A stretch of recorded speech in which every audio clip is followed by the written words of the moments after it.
আসসালামু আলাইকুম, আশা করি সবাই ভালো আছেন। বিলফুড বাই লাকিতে আবার আপনাদের স্বাগত জানাই। আজকে রান্না করা হলো কবুতরের মাংস আর পাতলা ডাল, সাথে থাকবে হলো আমার বাগানের পাট শাক। তো এই যে কবুতর, দুইটা কবুতর নিছি। এই দুইটা কবুতর হইলো গফরগাঁও থেকে আইছে, মানে অনেক দূর থেকে আইছে। আমার বোন হলো একবারে মানে বাচ্চা টাচ্চা পরিষ্কার করে দিয়ে দিছে। এখন হলো কাটটা খাইলে আমরা রান্না করে খাইয়াম। তো আপনারা পুরো ভিডিওটা দেখতে থাকুন, আশা করি অনেক ভালো লাগবে। এই যে আমি পেঁয়াজ রসুন আদা সবকিছু সিলাই নিছি, এখন এগুলা বাইটটা নিলে আইব। এদিকে মশলা বাটাবাটি অন্য কাজ করতে করতে আমি ডালটা বসাই দিই। ডাল হইতে হইতে কিন্তু অন্য সব কাজগুলা হয়ে যাব। তো ওখানে আমি চুলা ধরাইলাম।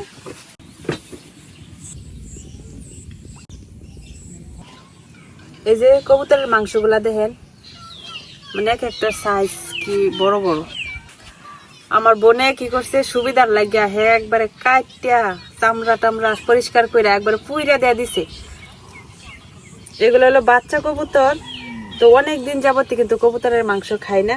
আজকে হলো কবুতর মাংস বেশি করে পেঁয়াজ রসুন দিয়ে বোনা করাম। তখন আমি মাংসটা কাটতে লইয়াম।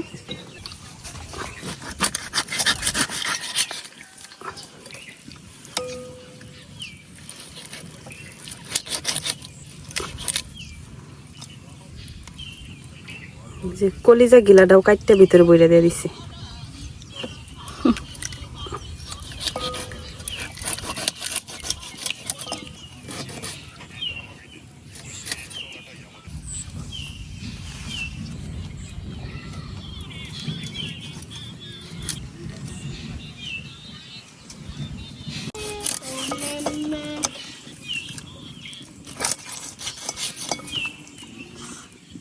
এই কবুতর গুলা হইতেছে আমার বোনের পালা কবুতর। তারা কিন্তু বাড়িতে অনেক কবুতর আছে, আর তারা এই কবুতর বিক্রি করে না, সব কবুতরের বাচ্চা হইলে কিন্তু তারা খায়। কবুতরের মাংস খাওয়া কিন্তু অনেক ভালো। কবুতরের মাংস খাইলে অনেক রক্ত হয় শরীরে। তো আমরা হলো কবুতর পালি না, যদিও খাই, কিনে এনে খাওয়া লাগে। তো এই যে আমার মাংস কিন্তু কাটা হয়ে গেছে গা, এই যে দেখেন কতটা মাংস হয়েছে। এখন এটার সাথে পেঁয়াজ হলো ডুমু ডুমু করে কাটিয়া, তারপরে রসুন আর সাথে বড় আলু কিছু গোল গোল করে কাটিয়া দিলে সে স্বাদ লাগবে খাইতে।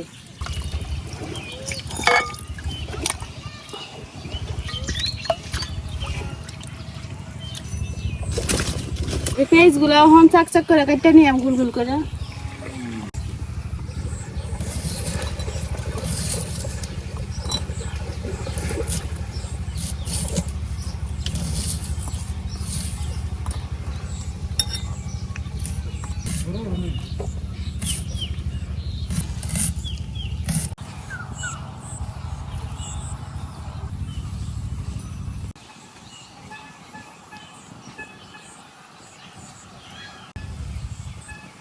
এই রসুন গুলা আমি চাক চাক করে কাটতে নিলাম।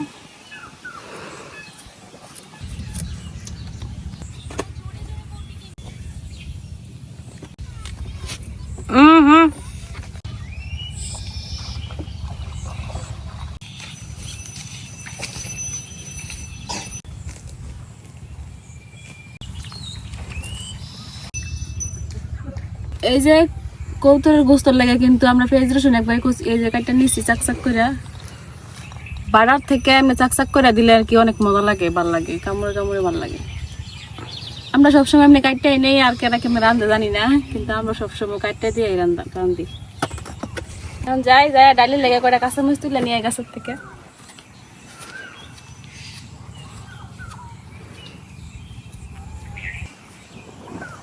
মরিচ কিন্তু ফাইটকে গেছে, লাল হয়ে গেছে। পাকা একটু করে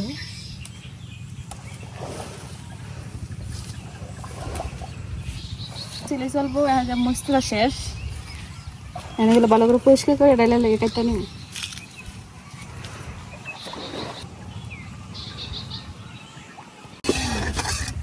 আজকে যে পরিমাণ রোদ উঠছে আর যে গরম, এক হলো গরম আর এক হলো বসি চুলার ফাড়ো, মানে অবস্থা একবারে খারাপ। তারপরে যদি ওই দিক দিয়ে আমরা বাতাস আই, এতটা গরম লাগে না। তো এই যে আমার ডাল কিন্তু ফুটে গেছে গা। এই যে এখন আমি ডালের মধ্যে হলো মশলা লবণ দিয়ে লিয়াম। এখন ডালের মধ্যে গুঁড়া মশলা দিয়ে লিয়াম, তো দিতেছি সামান্য হলুদ, ধনিয়ার গুঁড়া, আর যেহেতু ডাল ফুটে গেছে তখন লবণ দিয়ে দিম। আমার মশলা দেওয়া হয়ে গেছে, এখন ডালটা একটু গুঁড়া দিয়ে লিয়াম। মানে গুঁড়া দেওয়ার সময় পুরো ডালের ভাবটা মুখের মধ্যে লাগে, আর এগুলো গরম, আর এগুলো চুলার তাপ।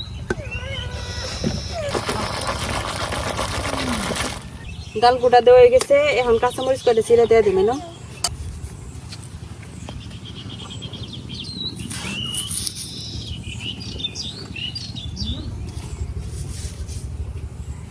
ডাল বাগারের লাগে আমি পেঁয়াজ রসুন গুলা কাটতে নিতেছি।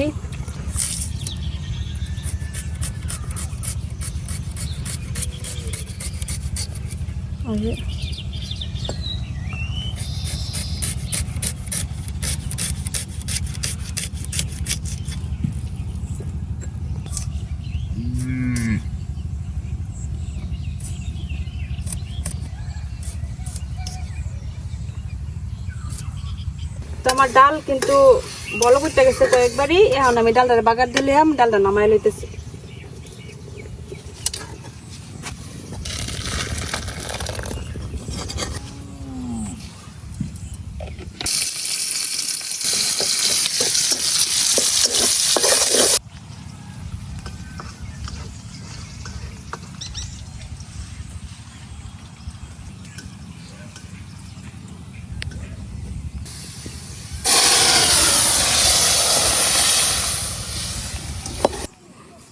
এখন হইলো কিছু পাট শাক তুলে আনাম গিয়া বাগান থেকে। তো আয়োজন কিছু পাট শাক তুলে আনি। কয়েকদিন আগে আমরা দেখাইছিলাম না, তখন কিন্তু সবগুলা পাট শাক ছোট ছোট আছেন, কয়েকটা আছেন বড়। এখন কিন্তু আবার কয়েকদিন বৃষ্টি পায়া সবগুলা বড় বড় হয়ে গেছে। আর এইদিকে একটা জিনিস দেখাই, আমি যে দুইটা বড় বড় ডাটা দিয়ে একদিন মুরগি রান্না করছিলাম, পরে এই ডাটার বীজগুলা ফালাইছিলাম। তো আমার আর মনে ছিল না, বীজগুলা ফালাই দিছি, এক জায়গায় সবগুলা রেখে দিছিলাম। এখন সব এক জায়গায় চারা উঠে গেছে। মানে এই বীজ ফালানোর পরে আমার আর একটুও খেয়াল আসছিল না, মনে আসছিল না। পরে এখানে বৃষ্টির কারণে পইরা এনে এমনি জ্বালাই গেছে। তো এখন আমি পাট শাক করে উঠাইলে, যে রোদ উঠছে রোদের মধ্যে দাঁড়ায় থেকে শাক তোলার মতো অবস্থা নাই। ইস,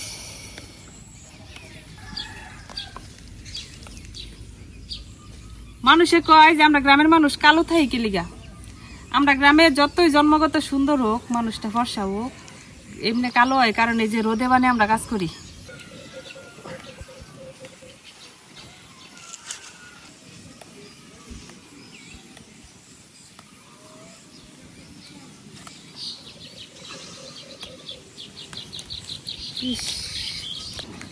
রোদে আর টিউন যাইতেছে না, তো এই যে একবারই শাক তুলছি, এই একবারই শাকই রান্না করবাম। এত গরম চোখে এখন কিছুই দেখতেছে না। তো এই দিক দিয়ে আমার কিন্তু ডাল রান্না হয়ে গেছে গা। এখন হলো আমি জিরা বাইটা লইলাম, কবুতরের মাংস লাগে জিরা লয়ে লইলাম।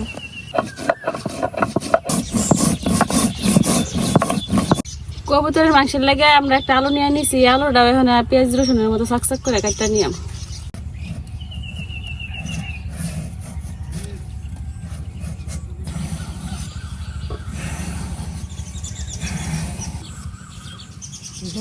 ভাত আসতে সোনের করছে।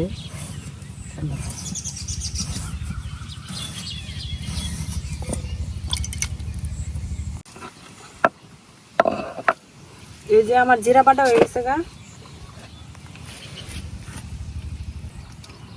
এখন হলো আদা রসুন পেঁয়াজ এগুলো বাইতে লিয়াম।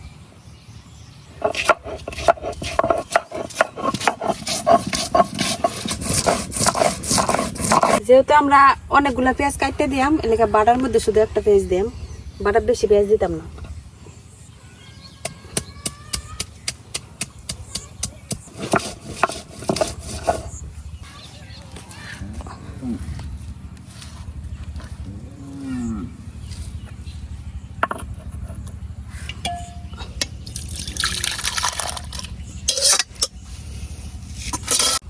কড়াই গরম হয়ে গেছে, এখন তেল দিয়ে লইতেছি।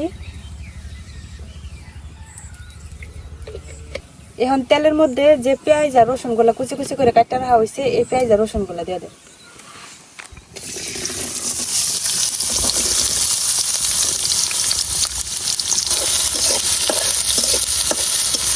পেঁয়াজ আর রসুন গুলা হালকা নরম হয়ে গেছে, এখন দিয়ে দিম হলো যে ছোট ছোট করে কাটতে রাখা আলু।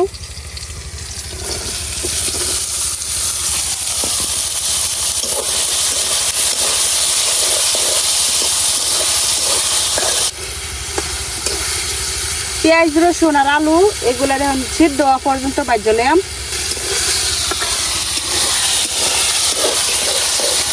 পেঁয়াজ রসুন আর আলুগুলা ভাজা হইতে হইতে এদিকে আমি মশলাটা বানাই লই। দিয়ে দিতেছি লবণ, মরিচের গুঁড়া, হলুদের গুঁড়া আর ধনিয়ার গুঁড়া। এখন যে জিরা আর আদা রসুন পেঁয়াজের পেস্ট গুলা বাইটে রাখছিলাম এগুলো দিয়ে দেবেন। অল্প পানি দিয়ে এটা মাখাইলে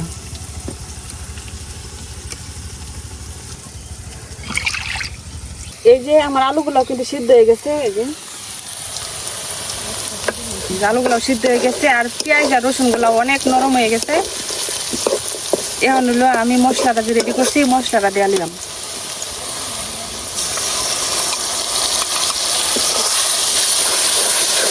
হালকা একটু পানি দিয়ে দিলাম। এখন এই মশলাটারে আমি কিছুক্ষণ কষাইলাম ঢাইকা রেখে। এই যে আমার মশলাটা কিন্তু খুব সুন্দর কষানো হয়ে গেছে গা, একদম তেল ছেড়ে দিছে। আর এখন আমি দিয়ে দিলাম কিছু গরম মশলা আস্ত, একটা তেজপাতা দিয়ে দিলাম চিরা, আর এই যে লং, দারচিনি, এলাচ।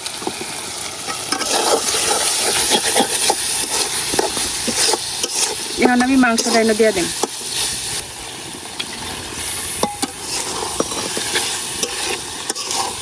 কবুতরের মাংসটা দিয়ে এখন ভালো করে মশলার সাথে কিছুক্ষণ লড়াই ছাড়াই মিশাইলাম। এখন এটা ঢাইকা কিছুক্ষণ কষাইম। এই কবুতরের মাংস থেকে কিন্তু অল্প একটু পানি বেরোইব, তো এই পানিটা বেরোইয়া এই মাংসটা অর্ধেক সিদ্ধ হয়ে যাব। তো এটা ঢাইকা কিছুক্ষণ এখন রান্না করাম।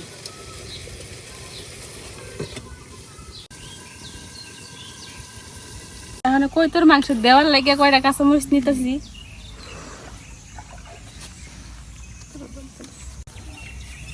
মরিচগুলো কত সুন্দর, এনে এই মরিচটিও দেন, গান বাড়াইব। কি সুন্দর সুন্দর মরিচটি তুলে লয়ে পড়ছে। সুন্দর দেখে কি খাওয়ার লাগতো না? এটা থাকতো গাছ সুন্দর দেখা যা। এই চিন্তা করলে আর মানুষ খাইলো নইলে। এই যে এদিকে কিন্তু আমার মাংস কষানো হয়ে গেছে গা, একদমই যে সাইড গুলাতে তেল বাড়িয়ে পড়ছে।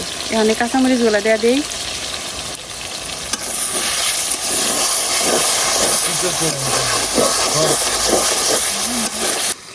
তো আমার মাংস কষানো হয়ে গেছে গা, এখন আমি একটু জল দিয়ে দেন। খুব বেশি দিতাম না, অল্প পরিমাণ, যাতে মাংসটা একদম মাখা মাখা থাকে আর কি।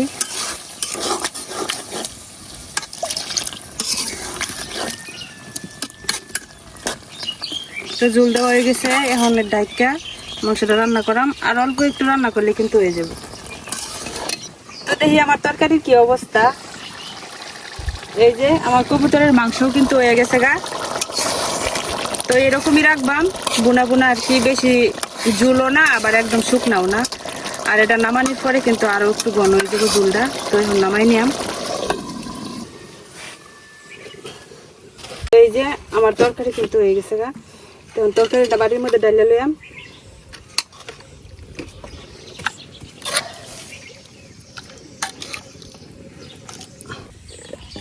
তো এই যে তৈরি হয়ে গেছে আমার কবুতরের মাংস ভুনা।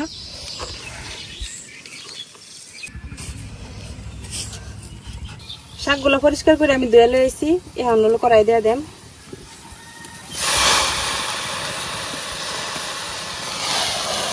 এখন দিয়ে দিতেছি শাকের মধ্যে লবণ।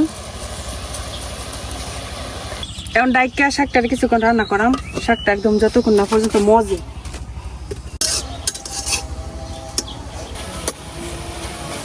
তো এই যে আমার শাকটা কিন্তু সিদ্ধ হয়ে গেছে গা, এখন শাকটা উড়াইলাম।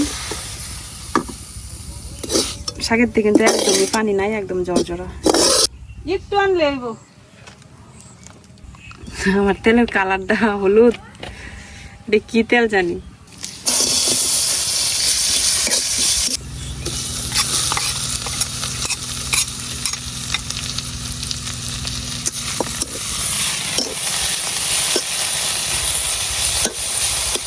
তো এই যে আমরা সব রান্না কিন্তু হয়ে গেছে। তো এইদিকে এই যে আছে শাক, আর এই যে আছে ডাল, আর এই যে হলো কবুতরের মাংস। তখন হলো খাওয়ার পালা।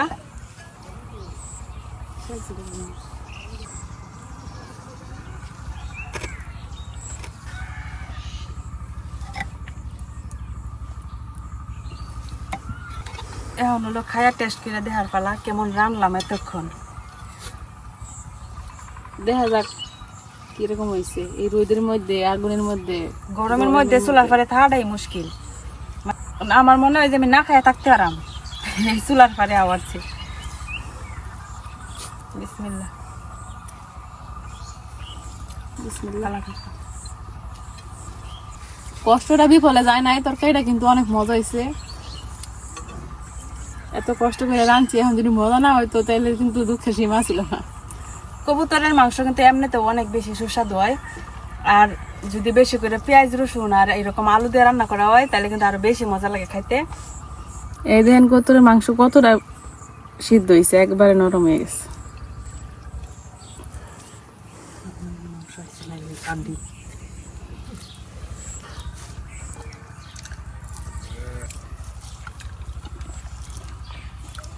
বাচ্চা কবুতর না, কবুতরের চামড়ার মধ্যে কিন্তু অনেক তেল, ওই যে যার কারণে কিন্তু মাংসটা আরো বেশি মজা হয়েছে। এক কথায় তরকারিটা অসাধারণ হয়েছে।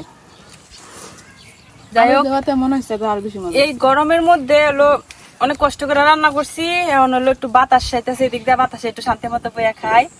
আজকে ভিডিও পর্যন্তই। তো আপনারা সবাই ভালো থাকবেন, সুস্থ থাকবেন, আর আমাদের জন্য দোয়া করবেন। আল্লাহ হাফেজ। আল্লাহ হাফেজ।